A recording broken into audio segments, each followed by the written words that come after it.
పోలీసులు ఎవరైతే చంద్రబాబు నాయుడు గారిని మెప్పు కోసం ఎవరైతే టోపీ మీద ఉన్న సింహాలకు సెల్యూట్ చేయకుండా చంద్రబాబు నాయుడు గారికి వాచ్మెన్ల కింద పనిచేస్తా ఉన్న ఆ ప్రతి పోలీస్ అధికారికి చెప్తా ఉన్నా, ఎల్లకాలం చంద్రబాబు నాయుడు గారి పరిపాలన సాగదు. చంద్రబాబు నాయుడు గారి పరిపాలన త్వరలోనే వస్తుంది. ప్రతి పోలీస్ అధికారికి కూడా చెప్తా ఉన్నా, మీ బట్టలు తీస్తామని చెప్పి ప్రతి పోలీస్ అధికారికి మీ యూనిఫామ్ తీస్తాం, చట్టం మిమ్మల్ని నిలబెడతాం, దోషులుగా మిమ్మల్ని నిలబెట్టి మీ యూనిఫామ్ తీయించి మీకు ఉద్యోగాలు లేకుండా చేస్తామని కూడా ఈ సందర్భంగా చట్ట ప్రకారం నడుచుకోకుండా సీఎం చంద్రబాబు మెప్పు కోసం ఆయనకు ఊడిగం చేస్తున్నారంటూ ఏపీ పోలీసులపై మాజీ సీఎం వైఎస్ జగన్ చేసిన వ్యాఖ్యలు రాష్ట్రంలో తీవ్ర చర్చనీయాంశమయ్యాయి. ఎల్లకాలం చంద్రబాబు పాలన కొనసాగదన్న జగన్, చంద్రబాబుకు ఊడిగం చేసేవారికి శిక్ష తప్పదని, తాము అధికారంలోకొచ్చాక వారిపై చర్యలు తీసుకుంటామని గట్టిగా హెచ్చరించారు. యూనిఫామ్ తీయించి చట్టం ముందు నిలబెడతాం, ఉద్యోగాలు లేకుండా చేస్తామని వార్నింగ్ ఇచ్చారు.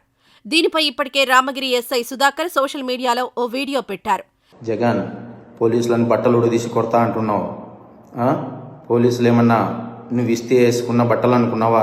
కష్టపడి చదివి రన్నింగ్ రేసుల్లో ఎగ్జామ్స్లో పాస్ అయి ఎన్నో వేల మంది పోటీ పరీక్షల్లో నెగ్గి వేసుకున్న యూనిఫామ్ ఇది. నువ్వెవడో వచ్చి ఉడదీస్తా అంటే ఉడదీయడానికి ఇదేమి అరటి తొక్క కాదు. మేము నిజాయితీగానే ప్రజల పక్షాన్ని నిలబడతాం, నిజాయితీగానే ఉద్యోగం చేస్తాం, నిజాయితీగానే చస్తాం, అంతే తప్ప అడ్డమైన దారులు తొక్కం. జాగ్రత్తగా మాట్లాడాలని, మాటలు అదుపులో ఉండాలంటూ జగన్కి రామగిరి ఎస్ఐ కౌంటర్ ఇచ్చారు. తాజాగా వైఎస్ జగన్ కామెంట్స్ పై పోలీసు అధికారుల సంఘం కూడా స్పందించింది. అయితే ప్రతిసారి ఎందుకు పోలీసులు ప్రతిపక్ష నాయకులకు టార్గెట్ అవుతున్నారు అనే విశ్లేషణలు రాజకీయ వర్గాలతో పాటు సామాన్య జనాల్లో కూడా మొదలయ్యాయి. పోలీసుల్ని బట్టలూడదీసి నిలబెడతామని జగన్ హెచ్చరించడాన్ని పోలీసు అధికారుల సంఘం తప్పుబట్టింది. వెంటనే జగన్ క్షమాపణ చెప్పాలని డిమాండ్ చేసింది. పోలీసుల మీద ఇప్పుడు జగనే కాదు, ఇంతకు ముందు ప్రతిపక్షంలో ఉన్నప్పుడు చంద్రబాబు, లోకేష్, అచ్చెన్నాయుడు కూడా ఇంతకంటే ఎక్కువగానే రెచ్చిపోయారు.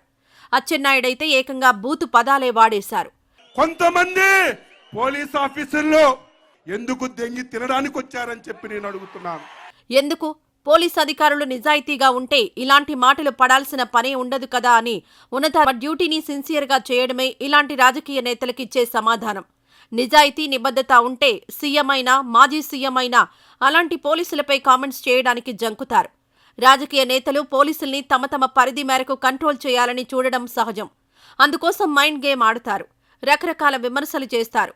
అందులో పోలీసుల్ని కించపరిచేవి కూడా ఉంటాయి.